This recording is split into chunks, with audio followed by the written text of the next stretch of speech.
நிறைய பேர் நினச்சிட்ருக்காங்க பிசிஓஎஸ் அப்படிங்கிறது ஒரே ஒரு டைப் தான் இருக்குது அப்படின்னு. இல்லை, பிசிஓஎஸ் அப்படிங்கிறது 4 டைப்பாக இருக்குது. இந்த 4 டைப்பில் நீங்கள் எந்த டைப்பில் இருக்கீங்க அப்படிங்கிறத கண்டுபிடிச்சிட்டிங்க அப்படின்னாலே சரியான ட்ரீட்மெண்ட்குள்ளே போய் சீக்கிரமாகவே பிசிஓஎஸ்க்கான சிம்டம்ஸை மேனேஜ் பண்ணி ஓரளவு கட்டுப்பாட்டுக்குள்ளே வைக்க முடியும். இந்த வீடியோவில் நம்ம அந்த டைப்ஸ் பற்றி தான் பார்க்க போகிறோம். கவனமாக பாருங்கள், ஸ்கிப் பண்ணாதீங்க. Number 1, insulin resistant PCOS. இது எதனால் ஏற்படுதுன்னு பார்த்தீங்கன்னா, இன்சுலின் லெவல் அதிகமாகும் போது. ஏன் இன்சுலின் லெவல் நம்ம உடம்புல அதிகமாகுதுன்னு பார்த்தீங்கன்னா, போதுமான அளவு டயட் எடுத்துக்காமல் இருக்கிறது, எக்ஸசைஸ் பண்ணாமல் இருக்கிறது, அதிகமாக சுகர் எடுத்துக்கிறது. சரி, இதற்கான சிம்டம் என்ன அப்படின்னு பார்த்தீங்கன்னா, அதிக உடல் எடையோடு இருக்கிறது, குறிப்பாக பெல்லி ஃபேட் இருக்கும், ஸ்வீட் சாப்பிட்றதுக்கான கிரேவிங்ஸ் அதிகமாக இருக்கும், ஃபேட்டிக் சோர்வு இருக்கும், குறிப்பாக சாப்பிட்டதுக்கு பிறகு, முகத்தில் ஆக்னி பருக்கள் இருக்கும், ஹேர் க்ரோத் இருக்கும். இதை எப்படி ஃபிக்ஸ் பண்ணலாம், மேனேஜ் பண்ணலாம் அப்படின்னு பார்த்தீங்கன்னா, சரியான டயட் எடுத்துக்கிறது, சுகர் எடுத்துக்கிறத கண்டிப்பாக குறைக்கிறது, ப்ராப்பர் எக்ஸசைஸ் பண்ணுறது. அதுக்கடுத்து பார்த்தீங்கன்னா, இன்சுலின் ரெசிஸ்டன்ட் பிசிஓஎஸில் உங்கள் டாக்டர் உங்களுக்கு கண்டிப்பாக ஏதாவது ஒரு மருந்து கொடுத்துருப்பாங்க. மெட்ஃபார்மின் மாதிரியான ட்ரக் கொடுத்துருக்காங்க அப்படின்னா அதை கரெக்டாக கன்சிஸ்டண்ட்டாக யூஸ் பண்ணுறது.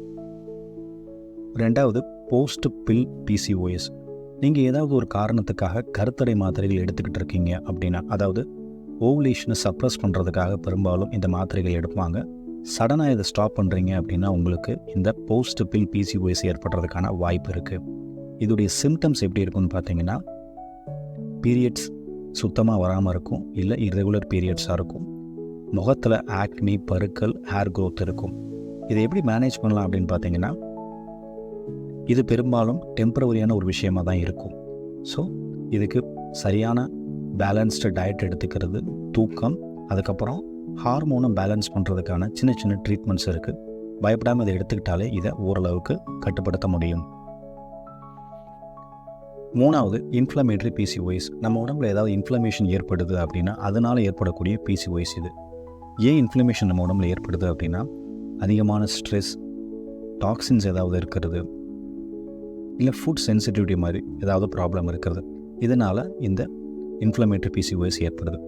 என்ன மாதிரியான சிம்டம்ஸ் இருக்கும் அப்படின்னு பார்த்தீங்கன்னா, ஃபேட்டிக் அதிக சோர்வாக இருக்கிறது, ஸ்கின் இஷ்யூஸ் இருக்கிறது, அதாவது ஆக்னி எக்ஸிமா மாதிரியான பிரச்சனைகள் இருக்கிறது, டைஜஸ்டிவ் ப்ராப்ளம் கண்டிப்பாக இருக்கும். உங்களுடைய பிளட் டெஸ்ட் எடுத்து பார்த்தீங்கன்னா சிஆர்பி புரோட்டீனோட அளவு அதிகமாக இருக்கும். இது இன்ஃப்ளமேஷன் அதிகமாக இருக்கிறத காட்டக்கூடிய ஒரு பயோ மார்க்கர். இந்த பிசிஓஎஸை எப்படி மேனேஜ் பண்ணலாம் அப்படின்னு பார்த்தீங்கன்னா, கட் ஹெல்த்துக்கு தகுந்த உணவுகள் எடுத்துக்கிறது, அதுக்கப்புறம் ஆன்டி இன்ஃப்ளமேட்டரி டயட்னு சொல்லக்கூடிய மஞ்சள், ஒமேகா 3 ஃபேட்டி ஆசிட் மாதிரியான உணவுகள் எடுத்துக்கிறது, ஜங்க் ஃபுட்டை அவாய்ட் பண்ணுறது, யோகா மெடிடேஷன் மாதிரியான ஆல்டர்னேட்டிவ் தெரப்பீஸை பயன்படுத்துறது. 4வது, அட்ரினல் பிசிஓஎஸ். நம்ம உடம்புல ஸ்ட்ரெஸ் அதிகமாகும் போது ஸ்ட்ரெஸ்னால் கார்டிசோல் அப்படிங்கிற ஹார்மோன் உற்பத்தியாகும். இதனால் ஏற்படக்கூடியதான் இந்த பிசிஓஎஸ்.